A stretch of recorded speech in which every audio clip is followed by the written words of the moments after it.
Welcome to రాజనీతి.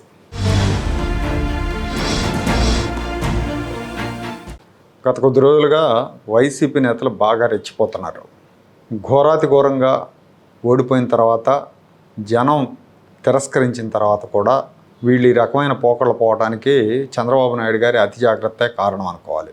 వీళ్ళ మీద కఠిన చర్యలు తీసుకుంటే తనకెక్కడ చెడ్డ పేరు వస్తుందన్న భయమే దీనికి కారణం అని అనుకోవాలి. దీంతో చర్యలు తీసుకోవాల్సిన వాళ్ళని కూడా వదిలేస్తున్నారేమో అనిపిస్తుంది. ఎప్పుడు కూడా ప్రత్యర్థిని బట్టి రాజకీయ ఎత్తులు ఉండాలి. ప్రత్యర్థికి ఆంధ్రప్రదేశ్లో ఉన్న చంద్రబాబు నాయుడు ప్రత్యర్థి జగన్మోహన్ రెడ్డికి ప్రజాస్వామిక వ్యవస్థల మీద నమ్మకం లేదు. అలాంటి వాడిని, అతని పరివారాన్ని ఎదుర్కోవాలంటే చాలా కఠినంగా ఉండాలి. ప్రజల మూడు వీళ్ళకి వ్యతిరేకంగా ఉన్నప్పుడే వీళ్ళ ఆటలు కట్టించాలి. అంటే దాదాపు గెలిచిన మొదటి ఏడాదిలోనే వీళ్ళందరినీ కూడా శుభ్రంగా చీపురుతో ఊడ్చేసినట్టు ఊడ్చేస్తే రాజకీయ యవనక మీద నుంచి అందరూ దొరుకుతారు. ప్రతివాడు ఏదో ఒక కేసులో దొరుకుతారు. అన్ని అక్రమాలు చేశారు. ఆ వరుసగా కేసులు పెట్టి పక్కన పడేస్తే వాళ్ళని రాష్ట్రం సజావుగా ముందుకెళ్ళడానికి అవకాశం ఉంటుంది. అప్పుడే రాష్ట్ర అభివృద్ధి గురించి, రాష్ట్రం బ్రాండ్ బిల్డింగ్ గురించి, వీటన్నిటి గురించి కూడా ముందుకు పోవడానికి అవకాశం ఉంటుంది.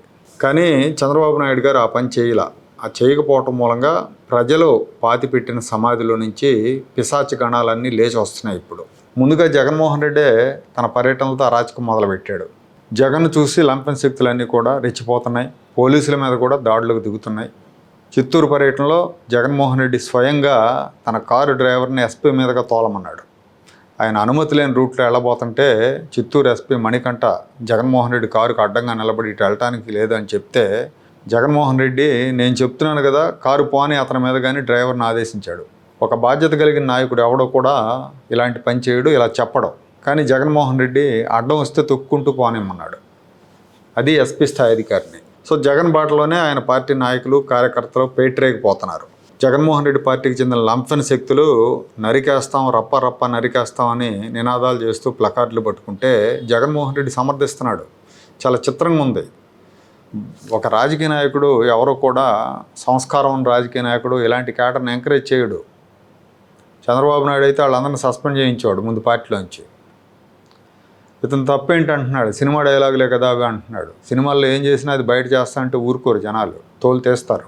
జగన్ వైఖరి ఎలా ఉందంటే ఇప్పటికిప్పుడు అధికారంలోకి వచ్చి ప్రత్యర్థులందరినీ కూడా ఓచకోత కోద్దాం అన్నట్టు ఉంది. మొన్న వల్లభనేని వంశీని కలిసినప్పుడు కూడా ఆయనతోటి నీ ఆరోగ్యం బాగా చూసుకో, ఫిట్నెస్ ఉండాలి, ఇంకెంతకాలం వీళ్ళ వైభోగం ఇంకో 2 ఏళ్ల తర్వాత ఎన్నికలు 2 ఏళ్లలోకి వచ్చాక వీళ్ళ మాట ఎవరో వినరో, మనం అధికారంలోకి వచ్చాక ఈసారి ఎవరిని వదలను, ఎంత దూరమైనా వెళ్తాను, ఒక్కొక్కటి సంగతి చూస్తానంటూ వంశీతో చెప్పాడని ప్రచారం జరుగుతూ ఉంది. సో ఆయన బట్టి ఆయన పార్టీ నేతలు కూడా ఇదే భాష వాడుతున్నారు. పేరుని చీకట్లో కన్ను కొడితే వేసేయాలని ఒకసారి, ఇంకోసారి ఏమో నేను తలుచుకుంటే చీకట్లో ఏంటి పట్టపగలే బహిరంగంగా వేసేస్తానని ఇంకోసారి మాట్లాడుతున్నాడు. మీ అందరి సంగతి తేలుస్తాను రా అని కూడా ఒరే అని కూడా మాట్లాడుతున్నాడు. కృష్ణా జిల్లాలో ఉప్పాల రాము అనే ఒక చోటా నాయకుడు, ఒక జడ్పీ చైర్మన్ భర్త, అతను కూడా నాలుగు మడతెట్టి పోలీసుల్ని కొడతానని బూతులు తిడుతున్నాడు. మొండితో కరుణ్ కుమార్, ఆదిమూలపు సురేష్ రప్ప ఆడించేస్తాం, నరికేస్తాం అంటున్నారు. మాజీ ఎంపీ మోదుగుల వేణుగోపాల్ రెడ్డి, ఆయన కూడా మేము వస్తే ఇక గన్సే, AK-47సే, ఒక్కొక్కళ్ళ సంగతి తేలుస్తాం, మీకంటే బలంగా పనిచేస్తామని హెచ్చరిస్తున్నాడు. మా లాఠీలు ఇంకా బలంగా ఉంటాయని చెప్తున్నాడు. ప్రతి వైసీపీ నాయకుడు ఇదే భాష వాడుతున్నాడు. రాబోయే రోజుల్లో రాష్ట్రం రణరంగంగా మారిపోద్దామో అన్న ఒక భయాన్ని క్రియేట్ చేస్తున్నారు. ఈ భయాన్ని తగ్గించే ప్రయత్నం చంద్రబాబు నాయుడు గారి ప్రభుత్వం, ఆయన ప్రభుత్వం కానీ చేయట్లేదు. పైగా ఆయన నమ్మి ఏ అధికారి కూడా రిస్క్ తీసుకునే సాహసం చేయడు. ఈ పిశాచ గణాలను అదుపు చేయాలంటే అధికారులు రిస్క్ తీసుకోవాలి. కానీ రిస్క్ తీసుకున్న అధికారికి దన్నుగా నిలబడాలి వెనకాల ప్రభుత్వం కానీ, నాయకుడు కానీ. ఆ పరిస్థితి లేదు ఇక్కడ. ఒకవైపు జగన్మోహన్ రెడ్డి వాళ్ళని పేర్లు పెట్టి హెచ్చరిస్తూ ఉంటాడు. మీ సంగతి తేలుస్తా, మీ అంతు చూస్తా, సప్త సముద్రాల అవతలను లాక్కొస్తా అని చెప్తూ ఉంటాడు. ఇటువైపు నుంచేమో సపోర్ట్ ఉండదు.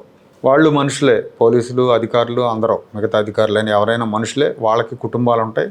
కాబట్టి ఎవరు కూడా మనకెందుకు వచ్చిన గొడవ అనుకుంటారు. పోతే రాష్ట్రం పోద్ది, మనం ఎక్కువ చేస్తే మనం పోతామనే భయం ఒకటి ఉంటుంది. ఇంకా సర్వీస్ ఉంటుంది, 10 ఏళ్ళు, 15 ఏళ్ళు, 20 ఏళ్ళు, మనకెందుకు వచ్చిన గొడవ అనుకుంటారు. దీనివల్ల వీళ్ళ అరాచకానికి అంతు ఉండదు. ఈ పరిస్థితిని ఆపకపోతే రాష్ట్రానికి భవిష్యత్తు ఉండదు. ఎంతగా అభివృద్ధిని, పెట్టుబడులని హడావిడి చేసినా శాంతి భద్రతలు లేకపోతే అవి రావు.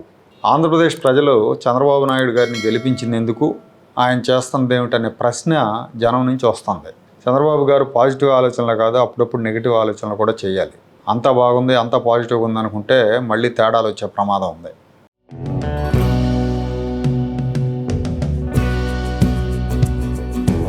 Like, share and subscribe to Rajaniti channel.